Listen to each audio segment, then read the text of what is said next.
नमस्कार। माता कामाख्या आपकी इच्छा को पूरी करे। आप जहाँ भी रहें प्रसन्न रहें, खुश रहें। अक्सर हम देखते हैं कि कुछ लोग जीवन में बहुत परेशान रहते हैं। दुर्भाग्य उनका पीछा नहीं छोड़ता। शत्रु उन्हें परेशान करते रहते हैं। ऐसे जातक हमेशा किसी न किसी समस्या से ग्रसित रहते हैं। कार्य में अड़चन आ जाना, कार्य करने की इच्छा ही नहीं होना, नकारात्मक विचार होना, या कोई कार्य कर रहे हैं तो कार्य में प्रगति और उन्नति नहीं होना, कोई न कोई समस्या हमेशा सामने खड़ी हो जाना। अगर इस प्रकार की छोटी छोटी समस्याएं आपको हमेशा से घिर रही तो आपको छोटी छोटी बातों पर ध्यान देने की आवश्यकता है। हम बात करेंगे आज आपके नाखूनों के विषय में। हमारे हाथों में और पाँव में कुल मिला के 20 उंगलियां होती है और सब पर नाखून होते हैं और शरीर पर न जाने कितने अनगिनत बाल होते हैं। तो नाखून और बाल के संबंध में शास्त्र में बहुत कुछ कहा गया है, आपको इन पर ध्यान देना है। सबसे पहले एक बात जान लें नाखून की बात कहने से पहले कि बाल और नाखून के विषय में किन दिनों इन्हें बिल्कुल नहीं काटना चाहिए। जैसे मंगलवार, गुरुवार और शनिवार, ये 3 दिन तो आपको सप्ताह में ऐसा रखना चाहिए कि ना ही आप अपने बाल कटाएंगे ना ही आप अपने नाखून कटाएंगे, बिल्कुल नहीं। नख और बाल जो है आपके शरीर की, आपकी बॉडी की सुरक्षा के लिए हैं। नख उंगली के अग्रभाग में रहता है, ये आपके सेफ्टी के लिए बहुत आवश्यक है।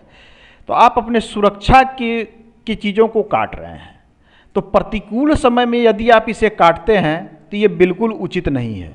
आपके सुख शांति में कमी आ सकती है, आप समस्या में ग्रसित होते हैं।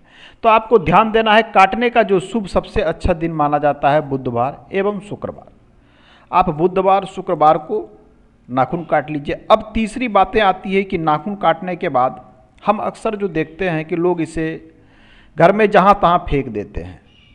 कुछ लोग इसे झाड़ू लगा के घर से बाहर कर देते हैं, कुछ लोग इसे डस्टबिन में दे देते हैं, यहाँ तक कि लोग इसे ड्रेन सिस्टम में, नाले में, बाथरूम में कहीं भी फेंक देते हैं बिना कुछ सोचे विचारे। आपको कचड़े में इसे बिल्कुल नहीं फेंकना है। एक बात ध्यान, नाले में, कचड़े में, जहाँ सड़ी गली वस्तुएं पड़ी रहती है आप वहाँ नाखून को फेंक देते हैं। नाखून आपके शरीर के, आपके बॉडी का एक पार्ट है। नाखून में आपकी ऊर्जा रहती है, आपकी ऑरा रहती है। तंत्र मंत्र शक्ति का नाखून पर, बालों पर बहुत तरह का प्रयोग भी होता है। ऐसा आपने भी सुना होगा कि विशेष प्रयोग लोग नाखून से और बालों से कर लेते हैं। तो इन चीज़ों को गलत जगह पर फेंकना बिल्कुल उचित नहीं है। शास्त्र के अनुसार ये अनुचित है कि आपने इसे नाले में डाल दिया, कचड़े की पेटी में डाल दिया, सड़े गले स्थान पर डाल दिया, ऐसी जगह में अपने बॉडी पार्ट्स के, तो ऐसा बिल्कुल नहीं करना है। आइए तो करना क्या है, आप जब भी नाखून काटें शुभ दिन में काटें। और ध्यान दें, ऐसा नहीं कि आपने एक हाथ के काट डाले, दूसरे उंगली को छोड़ दिया, या तीसरे उंगली को छोड़ दिया, या किसी विशेष उंगली का काट लिया बाकी को छोड़ दिया। नहीं, जब भी आपको काटना है तो आपको प्रॉपर वे में दोनों हाथ और दोनों पाँव के नाखून को साथ में काटें। इन्हें इकट्ठा कर लें एक जगह पर, किसी पात्र में ले लें, पेपर के टुकड़े में इसे समेट के रख लें और आप चले जाएं नज़दीक के कहीं बट वृक्ष के पास। बट वृक्ष आप सभी जानते होंगे, बड़ का पेड़। बड़ का पेड़ अमर होता है, कभी मरता नहीं, खत्म नहीं होता है। इसकी यदि मुख्य तना किसी कारण से खत्म भी हो जाती है तो इसकी जटाएं नए तने के रूप ले लेती है। इसलिए बड़ के पेड़ को अमर माना जाता है, ऊर्जा से भरपूर माना जाता है, हमेशा जीवन दान देने वाला माना जाता है।